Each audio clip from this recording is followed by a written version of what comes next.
ಶ್ರೀ ವಿಧುಶೇಖರ ಭಾರತಿ ಸನ್ನಿಧಾನಗಳವರ ಆಗಮನಕ್ಕೆ ಇಡೀ ಕಾರವಾರದ ಭಕ್ತ ಜನತೆಯು ಕಾರವಾರದ ಶ್ರೀ ಲಕ್ಷ್ಮೀ ನರಸಿಂಹಸ್ವಾಮಿಯ ಸನ್ನಿಧಾನದಲ್ಲಿ ಕಾದು ಕುಳಿತಿದ್ದು, ಹಲವಾರು ಭಕ್ತರು ಗುರುಗಳನ್ನ ಬಹಳ ಭಕ್ತಿ ಗೌರವದಿಂದ ಸ್ವಾಗತಿಸಿ ಶ್ರೀ ಲಕ್ಷ್ಮೀ ನರಸಿಂಹಸ್ವಾಮಿಯ ಸನ್ನಿಧಾನದ ದ್ವಾರದವರೆಗೂ ವಾದ್ಯಗೋಷ್ಠಿ, ತಾಳಮೇಳ, ದುಂದುಬಿಗಳೊಂದಿಗೆ ಪ್ರವೇಶಿಸಲು ಸಾಕ್ಷಿಯಾದರು.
सुधा कुंभ विबोध मुद्रा विद्या विराजत्करवारिजाताम् अपार कारुण्य सुधाम्बुराशिं श्री शारदाम्बां प्रणतोऽस्मि नित्यं.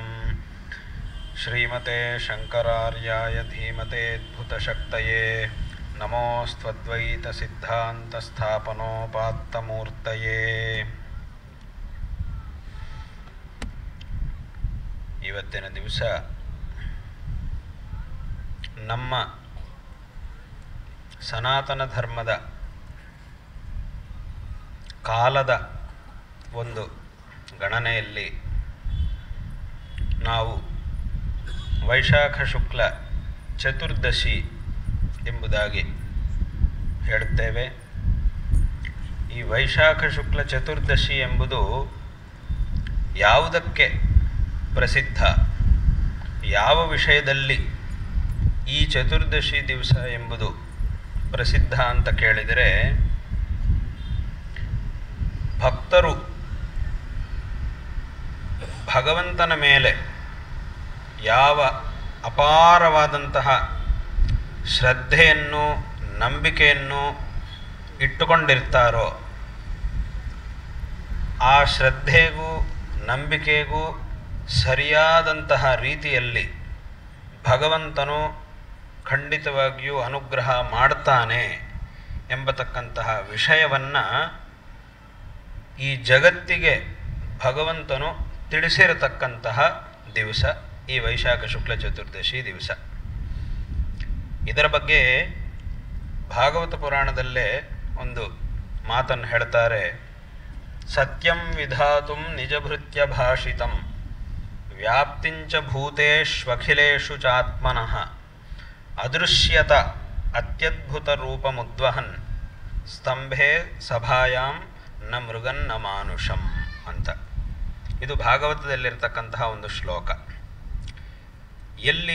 ಇದು ಯಾವ ಸಂದರ್ಭ, ಯಾರಿಗೆ ಭಗವಂತ ತನ್ನ ಒಂದು ಅನುಗ್ರಹವನ್ನು ಮಾಡಿದ್ದು ಅಂತ ಕೇಳಿದರೆ, ಶ್ರೀಮದ್ ಭಾಗವತದಲ್ಲಿ ಭಗವಂತನ ಅನೇಕ ಅವತಾರಗಳ ಬಗ್ಗೆ ಹೇಳುವಾಗ ವಿಶೇಷವಾಗಿ ಭಗವಂತನ ಅವತಾರಗಳಲ್ಲಿ, ದಶಾವತಾರಗಳಲ್ಲಿ ಅದ್ಭುತವಾದಂತಹ ಒಂದು ಅವತಾರ ನರಸಿಂಹನ ಅವತಾರ. ಆ ನರಸಿಂಹಸ್ವಾಮಿಯ ಅವತಾರದ ಬಗ್ಗೆ ಹೇಳುವಂತಹ ಒಂದು ಶ್ಲೋಕ ಇದು. ನರಸಿಂಹಸ್ವಾಮಿ ಅಂತ ಹೇಳಿದ ತಕ್ಷಣ ನಮಗೆಲ್ಲರಿಗೂ ಗೊತ್ತಿದೆ, ಪ್ರಹ್ಲಾದನಿಗಾಗಿ ನರಸಿಂಹಸ್ವಾಮಿ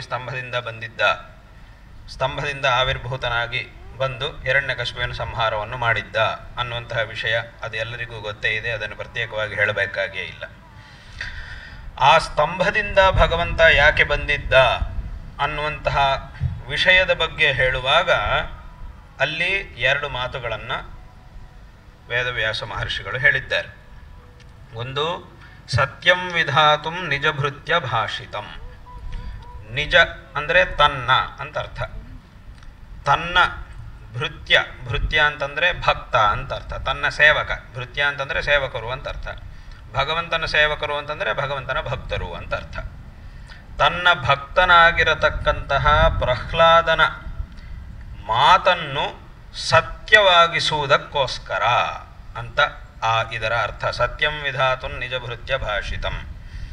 ಪ್ರಹ್ಲಾದ ತನ್ನ ತಂದೆಗೆ ಏನು ಹೇಳಿದ್ದ ಅಂತಂದರೆ, ಆ ಹಿರಣ್ಯಕಶಿಪು ಕೇಳಿದ್ದಾನೆ, ನೀನು ಯಾವಾಗಲೂ ಹರಿ ಹರಿ ಹರಿ ಭಗವಂತ ಭಗವಂತ ಅಂತ ಹೇಳ್ತಾ ಇರ್ತೀಯಲ್ವಾ, ಎಲ್ಲಿದ್ದಾನೆ ನಿನ್ನ ಭಗವಂತ?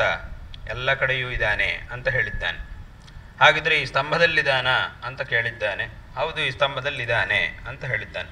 ಆಗ ಆ ಸ್ತಂಭವನ್ನು ಒಡೆದಾಗ ಅದರಿಂದ ನರಸಿಂಹಸ್ವಾಮಿ ಬಂದ. ವಾಸ್ತವವಾಗಿ ನರಸಿಂಹಸ್ವಾಮಿ ಭಗವಂತ ಬಂದು ಇವನ ಸಂಹಾರವನ್ನು ಮಾಡಬೇಕು ಅಂತಂದರೆ ಆ ಚಿಕ್ಕದಾಗಿರತಕ್ಕಂತಹ ಆ ಸ್ತಂಭದ ಒಳಗಿಂದಲೇ ಬರಬೇಕು ಅಂತೇನಿಲ್ಲ, ಹಾಗೇ ಬಂದು ಅವನ ಸಂಹಾರ ಮಾಡ್ಬೋದು. ಆದರೆ ತನ್ನ ಭಕ್ತ ನಂಬಿಕೆಯನ್ನು ಇಟ್ಟುಕೊಂಡಿದ್ದಾನೆ. ಏನು ಅಂತಂದರೆ, ಆ ಸ್ತಂಭದಲ್ಲಿದ್ದಾನೆ ಅಂತ ತನ್ನ ಭಕ್ತ ಹೇಳಿದ್ದಾನೆ.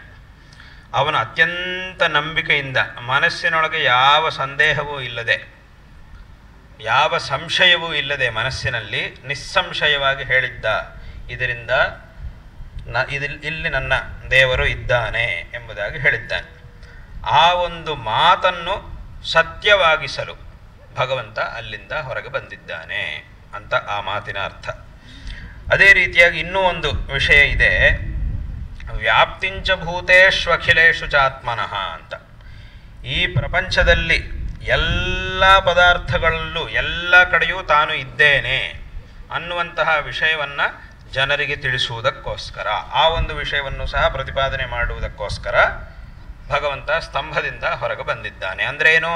ತನ್ನ ವ್ಯಾಪ್ತಿಯು ಎಲ್ಲ ಕಡೆಯೂ ಇದೆ.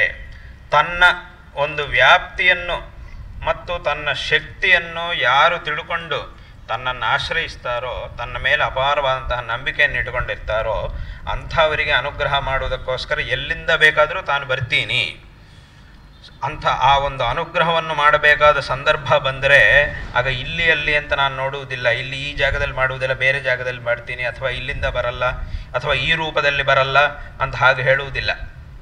ಯಾವ ರೂಪದಲ್ಲಿ ಬೇಕಾದರೂ ನಾನು ಬಂದು ಅನುಗ್ರಹ ಮಾಡ್ತೀನಿ ಎಂಬುದಾಗಿ ಭಗವಂತ ಹೇಳ್ತಾ ಇದ್ದಾನೆ. ಅದನ್ನು ಈ ಪ್ರಪಂಚಕ್ಕೆ ತಿಳಿಸ್ತಾ ಇದ್ದಾನೆ. ಅಲ್ಲಿ ಭಗವಂತನ ಅವತಾರಗಳಿವೆ. ಆ ಅವತಾರಗಳಲ್ಲಿ ವರಾಹ ಅವತಾರ ಇದೆ. ವರಾಹ ಅವತಾರದಲ್ಲಿ ಭಗವಂತ ಎಂತಹ ಅದ್ಭುತವಾದ ಕೆಲಸವನ್ನು ಮಾಡಿದ್ದು, ಈ ಭೂಮಿಯನ್ನೇ ನಾಶ ಮಾಡಲಿಕ್ಕೆ ಎಲ್ಲ ಜೀವಿಗಳಿಗೂ ಎಲ್ಲ ಪ್ರಾಣಿಗಳಿಗೂ ಆವಾಸ ಸ್ಥಾನವಾಗಿರ್ತಕ್ಕಂಥ ಆಧಾರವಾಗಿರ್ತಕ್ಕಂಥ ಈ ಭೂಮಿಯನ್ನು ರಾಕ್ಷಸನು ನಾಶ ಮಾಡಬೇಕು ಅಂತ ಹೋದಾಗ ಈ ಭೂಮಿಯನ್ನು ಉದ್ಧಾರ ಮಾಡಿ ಈ ಲೋಕಕ್ಕೆ ಅನುಗ್ರಹವನ್ನು ಮಾಡಿದ್ದ ಭಗವಂತ ವರಾಹಸ್ವಾಮಿಯ ರೂಪದಲ್ಲಿ. ಲೋಕದಲ್ಲಿ ಒಂದು ವರಾಹ ಅಂತಂದರೆ ಹಂದಿ. ಒಂದು ಹಂದಿಯನ್ನು ನೋಡಿದರೆ ನಾವು ಅದನ್ನು ಓಡಿಸ್ತೀವಿ, ಇದೇನಿದು ಹಂದಿ ಒಳಗೆ ಬಂದುಬಿಡ್ತಲ್ಲ, ಓಡಿಸಿ ಅಂತೇಳಿ ಅದನ್ನು ಓಡಿಸ್ತೀವಿ. ಆದರೆ ಭಗವಂತ ಭಕ್ತರಿಗೆ ಅನುಗ್ರಹವನ್ನು ಮಾಡಲಿಕ್ಕೋಸ್ಕರ ಆ ರೂಪದಲ್ಲೂ ಬಂದಿದ್ದಾನೆ. ಯಾಕೆ ಅಂತಂದರೆ ಆ ಸಂದರ್ಭದಲ್ಲಿ ಅನುಗ್ರಹ ಮಾಡಬೇಕು ಅಂತಂದರೆ ಯಾವ ಲೋಕೋದ್ಧಾರವನ್ನು ಮಾಡಬೇಕಾಗಿದೆಯೋ ಆ ಕಾರ್ಯಕ್ಕೆ ಆ ರೂಪವೇ ಪ್ರಶಸ್ತವಾದದ್ದು. ಯಾಕೆಂತಂದರೆ ಭೂಮಿ ಅದು ಎಲ್ಲೋ ಹೋಯಿತು, ಈ ರಾಕ್ಷಸರು ಎಲ್ಲೋ ತೊಗೊಂಡೋಗಿ ಹಾಕಿದ್ದಾರೆ ಭೂಮಿಯನ್ನು ತೊಗೊಂಡೋಗಿ. ಆ ಭೂಮಿಯ ಎಲ್ಲಿದೆ ಅನ್ನೋದನ್ನು ಕಂಡುಹಿಡಿಯಬೇಕು ಅಂತಂದರೆ ಆ ಭೂಮಿಗೆ ಮಣ್ಣಿಗೆ ಪ್ರತ್ಯೇಕವಾದಂತಹ ಒಂದು ಪರಿಮಳ ಇದೆ. ಆ ಪರಿಮಳವನ್ನು ಕಂಡುಹಿಡಿಯಬೇಕು ಅಂತಂದರೆ ಅದು ಆ ವರಾಹಕ್ಕೆ ಚೆನ್ನಾಗಿ ಸಾಧ್ಯ ಆಗುತ್ತೆ. ಅದಕ್ಕೆ ಆ ಒಂದು ಪರಿಮಳವನ್ನು ಮಣ್ಣಿಗೆ ಇರತಕ್ಕಂಥ ಪರಿಮಳವನ್ನು ಅದು ಕಂಡುಹಿಡಿಯುತ್ತೆ, ಅದು ಚೆನ್ನಾಗಿ ಗೊತ್ತಾಗುತ್ತೆ ಅದಕ್ಕೆ. ಹಾಗಾಗಿ ಆ ಭೂಮಿ ಎಲ್ಲಿದೆ ಅನ್ನೋದನ್ನು ಕಂಡುಹಿಡಿಯುವುದಕ್ಕೋಸ್ಕರ ಭಗವಂತ ಆ ಒಂದು ರೂಪದಲ್ಲಿ ಬಂದು ಆ ಭೂಮಿ ಎಲ್ಲಿದೆ ಅನ್ನೋದನ್ನು ನೋಡಿ ಅದನ್ನು ಧರಿಸಿದ್ದಾನೆ. ಅಂದರೆ ಏನು ಇದೆಲ್ಲ ಯಾಕೆ ಅಂತಂದರೆ ಈ ಅವತಾರಗಳಲ್ಲಿ ಇಷ್ಟು ವಿಧವಾಗಿ ಭಗವಂತ ಯಾಕೆ ಅನುಗ್ರಹ ಮಾಡ್ತಾ ಇದ್ದಾನೆ ಅಂತಂದರೆ ತನ್ನ ಮೇಲೆ ಯಾರು ಭಕ್ತಿಯನ್ನು ಇಟ್ಟುಕೊಂಡಿರ್ತಾರೋ ಅಂತಹ ಭಕ್ತರಿಗೆ ಅನುಗ್ರಹ ಮಾಡುವುದಕ್ಕೋಸ್ಕರ ಭಗವಂತ ಯಾವ ರೂಪವನ್ನು ಬೇಕಾದರೂ ಧರಿಸಿ ಎಲ್ಲಿಂದ ಬೇಕಾದರೂ ಬಂದು ಭಕ್ತರಿಗೆ ಅನುಗ್ರಹವನ್ನು ಮಾಡ್ತಾನೆ. ನಿಜವಾಗಿ ಯಾರು ಭಕ್ತರಾಗಿರ್ತಾರೋ ಅಂಥವರಿಗೆ ಅನುಗ್ರಹ ಮಾಡುವ ಹೊತ್ತಿಗೆ ಭಗವಂತ ಇನ್ಯಾವುದನ್ನು ನೋಡುವುದಿಲ್ಲ, ಭಕ್ತರಲ್ಲಿರ್ತಕ್ಕಂತಹ ಭಕ್ತಿಯನ್ನು ನೋಡ್ತಾನೆ, ಅದನ್ನು ನೋಡ್ತಾನೆ. ಅವನು ಯಾರು ಬೇಕಾದರೂ ಆಗಲಿ, ಯಾವ ಜಾತಿ ಏನನ್ನು ಪಂಡಿತ ಪಾಮರ ಇದು ಯಾವುದನ್ನು ನೋಡದೆ ಎಲ್ಲರಿಗೂ ಸಹ ಅನುಗ್ರಹವನ್ನು ಮಾಡ್ತಾನೆ ಭಗವಂತ. ಇದು ಆ ಭಗವಂತನ ಸ್ವಭಾವ. ಇನ್ನು ಆ ಪುರಾಣಗಳಲ್ಲಿ ನಾವು ಭಗವಂತನ ಚರಿತ್ರೆಗಳನ್ನೆಲ್ಲ ನೋಡಿದರೆ ಈ ಚರಿತ್ರೆಗಳು ಇವೆಲ್ಲ ಯಾಕೆ ಬಂದಿವೆ, ಪುರಾಣಗಳು, ಆ ಪುರಾಣಗಳಲ್ಲಿ ಭಗವಂತನ ಚರಿತ್ರೆಗಳು ಇದೆಲ್ಲ ಯಾತಕ್ಕಾಗಿ ಬಂತು ಅಂತಂದರೆ ಆ ಭಗವಂತನ ಮಹಿಮೆ ಏನು, ಭಗವಂತನ ಸ್ವಭಾವ ಏನು ಅನ್ನೋದನ್ನು ನಮಗೆ ತಿಳಿಸುವುದಕ್ಕೋಸ್ಕರ. ಅದನ್ನು ನಮಗೆ ತಿಳಿಸಿ ನಮಗೆ ದೇವರ ಮೇಲೆ ಇನ್ನೂ ದೃಢವಾದಂತಹ ಭಕ್ತಿ ಉಂಟಾಗುವುದಕ್ಕೋಸ್ಕರ ಪುರಾಣಗಳಲ್ಲಿ ಇಷ್ಟು ವಿಷಯಗಳನ್ನು ಉಪದೇಶ ಮಾಡಿದ್ದಾರೆ. ಇಲ್ಲ ಅಂತಂದರೆ ಈಗ ಒಬ್ಬನನ್ನು ನಾವು ನಂಬಬೇಕು ಲೋಕದಲ್ಲೇ ವ್ಯವಹಾರದಲ್ಲಿ ಒಬ್ಬನ ಮೇಲೆ ನಮಗೆ ಸರಿಯಾಗಿ ನಂಬಿಕೆ ಬರಬೇಕು ಅಂತಂದರೆ ಮೊದಲು ಅವನು ಯಾರು, ಅವನ ಸ್ವಭಾವ ಏನು, ಅವನ ಯಾವ ಕೆಲಸವನ್ನು ಯಾವ ಥರ ಮಾಡ್ತಾನೆ, ಮತ್ತು ನಾವು ಯಾವುದಕ್ಕಾಗಿ ಅವನನ್ನು ಆಶ್ರಯಿಸ್ತಾ ಇದ್ದೀವೋ, ಅವನ ಹತ್ರ ಹೋಗ್ತಾ ಇದ್ದೀವೋ ಆ ಕೆಲಸವನ್ನು ಮಾಡಿಕೊಡುವ ಶಕ್ತಿ ಅವನಿಗಿದೆಯಾ ಇಲ್ವಾ ಇತ್ಯಾದಿಗಳನ್ನೆಲ್ಲ ವಿಚಾರ ಮಾಡಿ ಕೊನೆಗೆ ಅವನ ಮೇಲೆ ನಮಗೆ ನಂಬಿಕೆ ಬಂದ ಮೇಲೆ ನಾವು ಅವನ ಹತ್ರಕ್ಕೆ ಹೋಗಿ ನಮಗೆ ಬೇಕಾದ ಕೆಲಸವನ್ನು ಅವನ ಕೈಯಲ್ಲಿ ಮಾಡಿಸ್ಕೊಳ್ತೀವಿ. ಲೋಕದಲ್ಲಿ ಹಾಗೆ ಒಬ್ಬ ಮನುಷ್ಯ ಇನ್ನೊಬ್ಬ ಮನುಷ್ಯನ ಜೊತೆಗೆ ವ್ಯವಹಾರವನ್ನು ಮಾಡುವಾಗ ಹೀಗೆ ಮಾಡ್ತಾನೆ.